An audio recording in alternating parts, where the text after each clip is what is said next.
जी viewers, आज हम जो है ना वो एवरीडे साइंस के एमसीक्यूज़ करेंगे। पहला सवाल है, which planet is known as the morning star और इवनिंग स्टार। तो हम इसे जो है ना वीनस कहते हैं। ठीक है, मॉर्निंग स्टार हो या इवनिंग स्टार हो, ये एक ही होता है, वीनस। हमने देखा होगा आपने, सुबह के टाइम और शाम के टाइम रोशनी होती है लेकिन सूरज नहीं होता, तो वो स्टार की वजह से होता है, वीनस की वजह से। क्वेश्चन नंबर 2 है, the unit is measure the distance between stars. तो व्यूअर्स, इसको हम कहते हैं लाइट ईयर। ठीक है, लाइट ईयर वो यूनिट है जिससे हम स्टार्स के बीच में जो डिस्टेंस होता है वो मैप करते हैं। साइंटिस्ट जो हैं वो मैप करते हैं, जो स्टार्स के, एक स्टार के दूसरे स्टार्स के बीच में हमें डिस्टेंस मेजर करना होता है। Question number 3, the layer of the atmosphere which we live is, इसे हम कहते हैं ट्रोपोस्फियर। एनवायरनमेंट के कुछ लेयर्स होते हैं, स्ट्रेटोस्फियर, ट्रोपोस्फियर, मेसोस्फियर, एक्सोस्फियर, और हर एक लेयर में जो है ना अपना अपना काम होता है। इसी तरीके से जो ट्रोपोस्फियर है वहाँ पे हम रहते हैं। एटमॉस्फेयर के लेयर्स होते हैं। ठीक है, तो इस सवाल का जवाब होगा ट्रोपोस्फियर। क्वेश्चन नंबर 4 है, the most abundant element in the earth crust is. जो अर्थ क्रस्ट में है सबसे ज़्यादा जो एलिमेंट है वो ऑक्सीजन है। हम एनवायरनमेंट की बात नहीं कर रहे, एनवायरनमेंट में जो है वो नाइट्रोजन है। ठीक है, 74.4%। लेकिन ये बात करें अर्थ क्रस्ट की, अर्थ क्रस्ट में जो एलिमेंट होता है सबसे ज़्यादा वो ऑक्सीजन होता है, 21%। क्वेश्चन नंबर 5 है, which type of rock is form by the cooling of magma. जो मगमा वो जब लावा जो निकलता है, पहाड़ फटते हैं तो जिसमें मगमा निकलता है, तो फिर वो जो है उसमें किस टाइप के पत्थर बनते हैं। तो फिर भाई वो इग्नियस पत्थर होते हैं जो जलने वाले होते हैं। ठीक है, उसमें 4 टाइप के पत्थर बनते हैं, सेडिमेंट्री, मेटामॉर्फिक। क्वेश्चन नंबर 6 है, the intensity of earthquake is measured on the. वो किस स्केल पे मेजर होती है भाई, वो रिक्टर स्केल पे मेजर होती है। किस स्केल पे, रिक्टर स्केल पे। जो फ्रीक्वेंसी है वो हर्ट्ज स्केल पे मेजर होती है। जो अर्थक्वेक की इंटेंसिटी है वो रिक्टर स्केल पे ही मेजर होती है। ठीक है, इसका जवाब था ऑप्शन बी। क्वेश्चन नंबर 7 है, how long does it take for sunlight to reach earth. जो सूरज की रोशनी है, सूरज की रोशनी वो ज़मीन तक पहुंचने तक कितना टाइम लेती है। तो इसका आंसर है option number B, 8 minute 20 second. Total सूरज की रोशनी को धरती पे पहुंचने में 8 मिनट 20 सेकंड्स लगते हैं। क्वेश्चन नंबर 8 है, viewers, the ozone layer protects the earth from. जो ओजोन लेयर है स्ट्रेटोस्फीयर में होता है, ये अर्थ को किस चीज़ से बचाता है, ये यूवी से बचाता है, अल्ट्रावायलेट रेज से बचाता है। अगर ये ना होना तो अल्ट्रावायलेट रेज जो है वो ये कार्सिनोजेनिक होते हैं, ये इंसान को कैंसर काज करते हैं। ठीक है, इसका ऑप्शन है ऑप्शन सी। क्वेश्चन नंबर 9 है, the power house of the cell is. तो भाई जो ऑर्गेनेल्स होते हैं सेल के अंदर, nucleus, ribosome, mitochondria, Golgi body वगैरह, तो power house of the cell जो पावर जनरेट करता है सेल के अंदर, जहाँ से लाइफ स्टार्ट होती है, उसको हम कहते हैं माइटोकॉन्ड्रिया। ठीक है, इसीलिए हम सेल को बेसिक यूनिट ऑफ लाइफ कहते हैं। क्वेश्चन नंबर 10 है भाई, which vitamin is synthesized by the body in the presence of sunlight. तो व्यूअर्स, इसका ऑप्शन है ऑप्शन डी, विटामिन डी। जिससे हम दूध में जो होते हैं ना, दूध में कहते हैं ना दूध खाओ विटामिन डी मिलती है, तो विटामिन डी दूध से नहीं मिलती है। हम दूध पीते हैं, वहाँ कैल्शियम डिपॉजिट होता है बॉडी में, फिर इन द प्रेजेंस ऑफ सनलाइट वहाँ पे विटामिन डी बनती है। व्यूअर्स, क्वेश्चन नंबर 11 है, the normal pH of human blood. Human का जो ब्लड है, इंसानों का जो खून है, उसका नॉर्मल पीएच जो है ना वो क्या है भाई। वो उसका ये मोस्ट रिपीटेड क्वेश्चन है, बार बार आता है। इसका ऑप्शन है, इसका आंसर है ऑप्शन नंबर बी, 7.4%। 7.4%। बस आगे चलते हैं। क्वेश्चन नंबर 12 है, which organ is responsible for filtering blood in human body. तो भाई ये है कि ऑप्शन नंबर सी, किडनीज।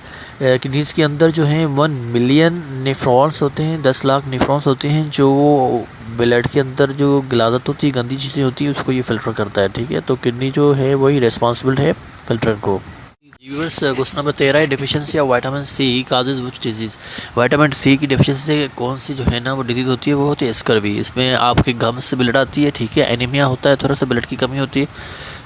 ये बट इसका ऑप्शन है ऑप्शन बी। रिकेट्स जो है विटामिन डी से होती है, नाइट ब्लाइंडनेस विटामिन ए की डिफिशियंसी होती है, और बेरी बेरी जो है विटामिन B12 की वजह से होती है।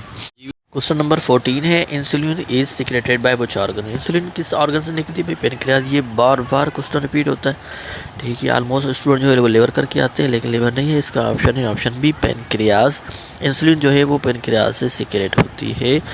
और जो है ना इसमें 2 लोब होते हैं, एक लोब क्वेश्चन नंबर 15 है विच gas is essential for photosynthesis. Photosynthesis उस अमल को कहते हैं कि सूरज की रोशनी में जो पेड़ हैं पौधे हैं अपना जो है ना खाना बनाते हैं due to with the help of chlorophyll. ये उनमें एक एलिमेंट होता है उसकी वजह से। तो उसके लिए जो गैस ज़रूरी है वो है कार्बन डाइऑक्साइड। इसलिए पेड़ जो है वो कार्बन डाइऑक्साइड इनहेल करते हैं और ऑक्सीजन जो है एक्सहेल करते हैं, फिर हम इंसान वो लेते हैं। ठीक है।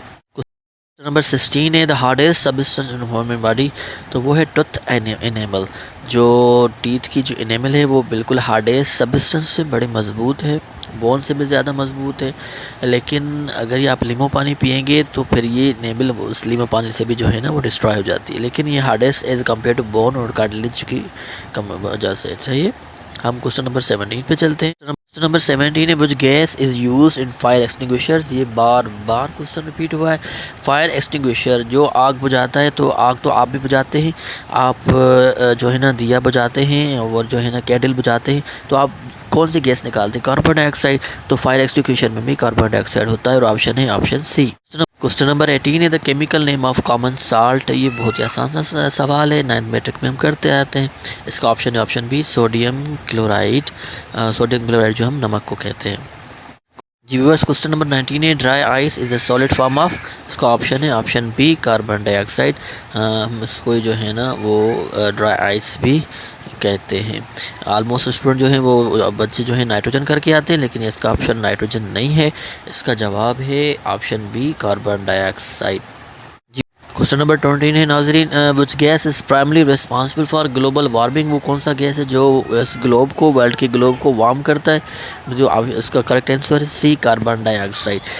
कार्बन डाइऑक्साइड अल्लाह पाक ने रखी हुई है ताकि ये ग्लोब जो है ठंडा ना हो जाए, गर्म रहे। लेकिन इस कार्बन डाइऑक्साइड की इमिशन जो है वो ज़्यादा होने की वजह से, फैक्ट्रीज और इंडस्ट्री की वजह से ये जो इसका टेम्परेचर है अर्थ का वो बढ़ता जा रहा है। हम इसको ग्लोबल वार्मिंग कहते हैं और ये इसका जो मेन गैस रिस्पॉन्सिबल है प्राइमरी वो है कार्बन डाइऑक्साइड। क्वेश्चन नंबर 21 है the purest form of water in nature is. तो क्या ऑप्शन है river water, option B sea water, option C rain water, option D lake water. तो answer है rain water. Question number है 22 CNG stands for. ये question बहुत सारे टेस्टों में आया है। इसका सही आंसर है option B compressed natural gas. जी व्यूअर्स, का ऑप्शन है कंप्रेस्ड नेचुरल गैस। ये बार बार सवाल आता है CNG। ठीक है, हम आगे बढ़ते हैं और क्वेश्चन नंबर 23 पे आते हैं।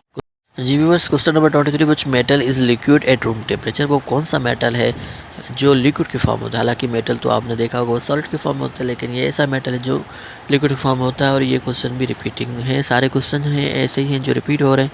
तो इसका करेक्ट आंसर है ऑप्शन बी मर्क्यूरी। ठीक है नाज़रीन, क्वेश्चन नंबर 24 है LPG cooking gas is the mixture of. जो LPG गैस है ये किस चीज़ का मिक्सचर है? तो इसका करेक्ट आंसर है option B propane and butane. Propane and butane, option number B. LPG cooking gas is mixture of propane and butane. तो इसका करेक्ट आंसर है option number B. Question number 25 है the device use to measure atmospheric pressure. जो atmosphere है इसका pressure measure करने के लिए हम कौन सा डिवाइस यूज़ करते हैं?